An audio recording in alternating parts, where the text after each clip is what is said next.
자, 여기 연관규칙 중에 하나가 순차 연관규칙이라는 게 있어요. 우리 책에는 안 나와 있습니다.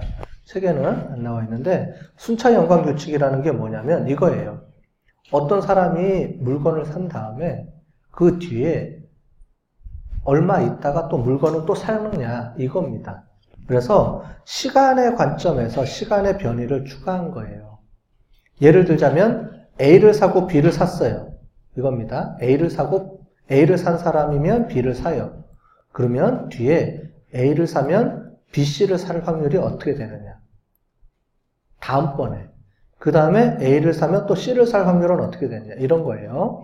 언제 많이 활용이 되냐면은 웹사이트에 보면 링크 있죠. 링크를 이렇게 링크 이제 수정해주는 작업들 하는 게 있거든요. 빨리빨리 가게 하는 거라든가 아니면 이런 식으로 특정한 시간이 지나면서 얘 다음에 얘 이런 식으로 연동되는 거 또는 의료 진단에서 질병 발생 순서를 이렇게 체크하는 어떤 그런 패턴을 찾을 때 그러니까 연관 분석하고 똑같아요. A를 사면 그 다음에 B를 살 확률 이렇게 되는데 거기에 시간의 관점이 좀 추가돼서 하는 겁니다.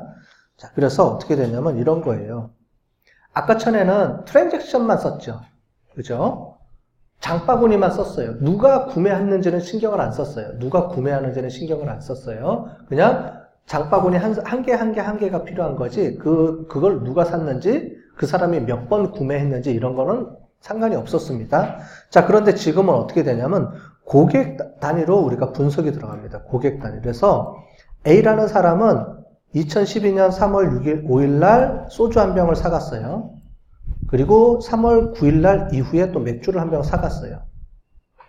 자, 밑에 103번 고객은 그냥 한 번만 사가지고 동시에 3개 사고 그 다음부터는 우리 가게에 안 왔어요. 104번은 하나 사고 또 하나 2개 사고 그 다음에 또 하나 사고 뭐 이런 식의 규칙들이 있다고 봤을 때 이런 규칙들을 이용해서 어떤 사람이 하나 사고 그 다음에 또 뭘 사고 그죠? 그러면 보면 고객 아이디 측면에서 보면 101번은 소주 샀고 그 다음에 맥주 따로 샀고 2번은 소주, 콜라, 와인을 동시에 사갔고 그 다음번에 와서는 소주 한 병만 사갔고 그 다음에는 콜라, 맥주, 주스를 또 사갔고 그러니까 이렇게 그러니까 시간에 따라서 한 사람이 어떤 패턴을 보이느냐 시간의 지남에 따라서 이거를 보는 겁니다. 그런 패턴에 의해서 이제 이렇게 만들어내는 거예요. 그래서 처음에 소주, 맥주를 이제 샀다가 소주를 사서 맥주를 산 사람이 그 다음에는 소주, 콜라도 한 병 더 사는 거예요. 뭐 이런 식의 순서 규칙을 찾아내는 게 순차 연관 규칙이라는 게 또 따로 있습니다. 이런 것들이 이제 복잡해지죠. 그래서 이런 거는 실제로 이제 고급 올라가거나 이렇게 하는데 실제로 많이 안 쓰니까 넘어가도록 하겠습니다. 또 다른 개념으로 협업 필터링이라는 게 있어요. 이게 여러분들이 알고 있는 추천 시스템입니다.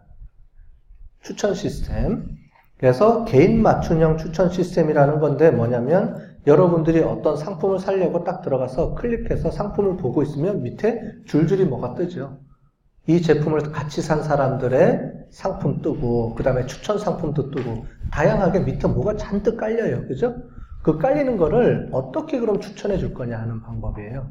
그거를 협업 필터링 개념이라고 합니다. 자, 초기에 설명을 제가 잠깐 했는데 얘는 사용자 기반이에요. 사용자. 그러니까 어떤 한 사람이 어떤 제품을 사면 그 산 사람의 비슷한 제품을 맞춰주는 거예요.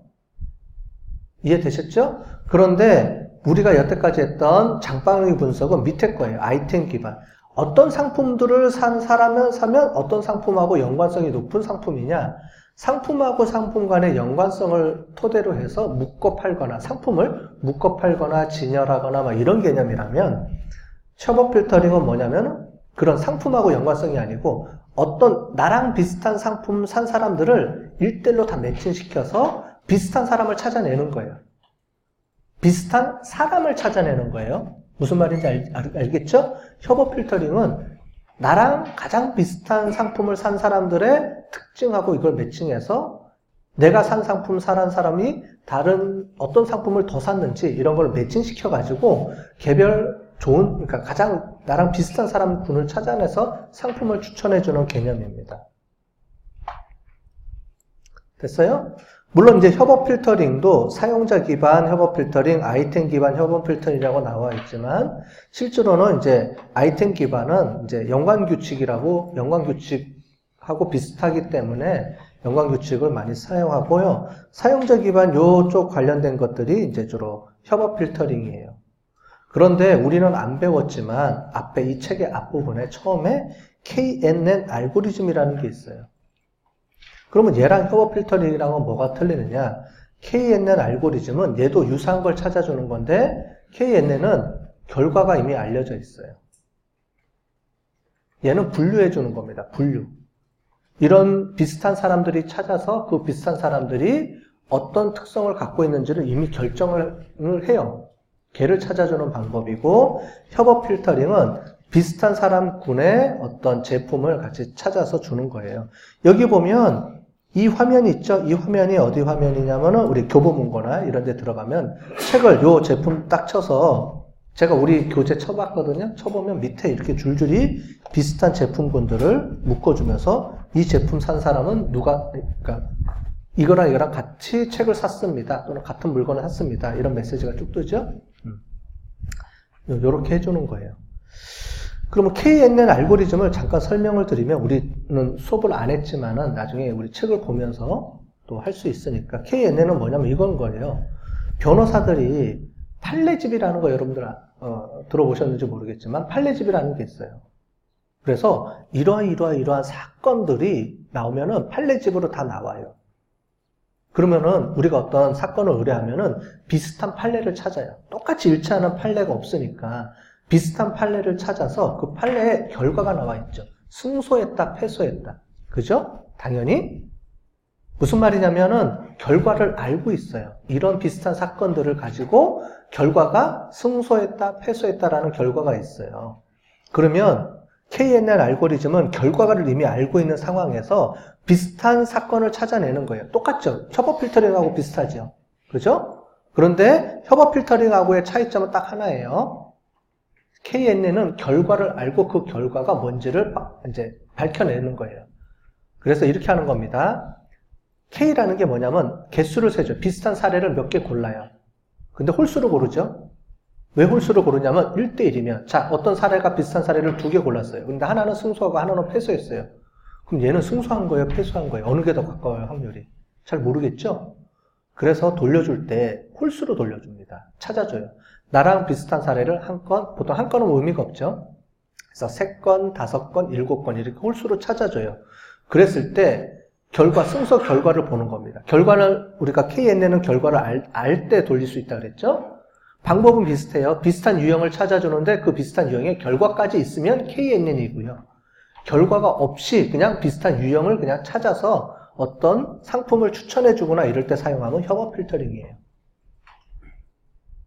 구분되시죠? 그렇게만 이해를 하시고 요거는 우리가 연관규칙하고는 약간 별도이기 때문에 같이 묻혀는 놨지만 약간은 틀린 개념이기 때문에 요거는 나중에 별도로 여러분들이 시간 되거나 조건이 되면은 공부를 해보시면 될 것 같아요. 그래서 협업 필터링은 이제 그런 개념입니다. 그런 개념으로 하는 거고요. 그래서 나중에 이걸 하게 되면 앞부분에 거리 개념도 나와야 되고 그래요. 근데 다음 주에 배우는 내용이 거리가 나오거든요. 거리도 나오고, 유클리디안 거리, 이런 게 막 나오고, 친밀도 측정하고, 유사도를 측정해야 되니까.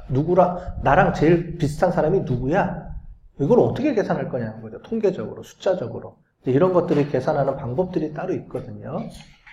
그런 것들은 우리가 다음 시간에 우리가 좀 배울 겁니다. 다음 시간에 우리가 보고 좀 설명을 좀 더 드리도록 하겠습니다.